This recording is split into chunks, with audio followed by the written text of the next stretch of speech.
Most couples don't really have a consistent way to truly resolve conflict. Instead, here's how it typically goes: something will happen and things heat up.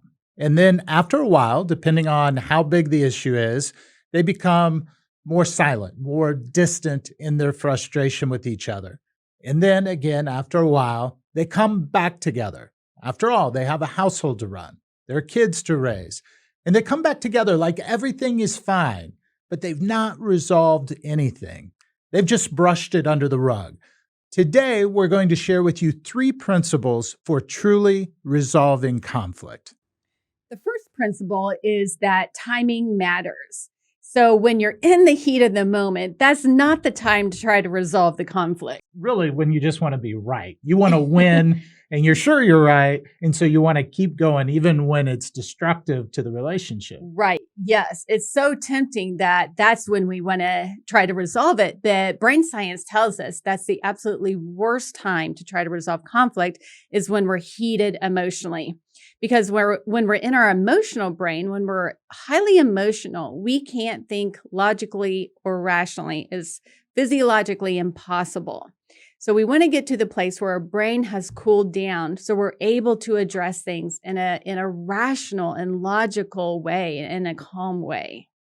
Yeah, so what that means practically is we've got to have a consistent way when we get to that edge of the point of no return, that we have a way to step out of the conversation. We find it very helpful to have code words that we can use that kind of indicate that. And one that we use and we encourage other couples to use is a timeout.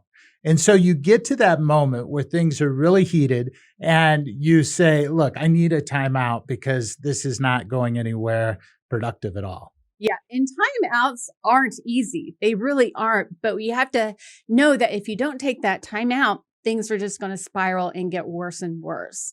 So especially there's in a relationship, typically one who wants to engage in the conflict and one who wants to withdraw from the conflict. So the timeout affects us each differently. It absolutely does. The person in the relationship who wants to engage is what we call a pursuer.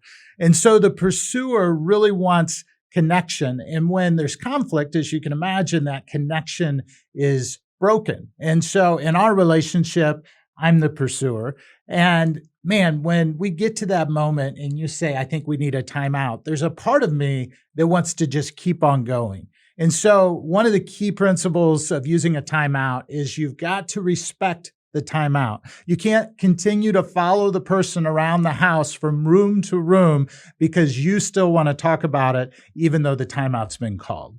Yeah. And the other person in the relationship is a withdrawer, and that's more me. And I love the timeout because when we're in the moment, in the heat of the argument, I can't think clearly.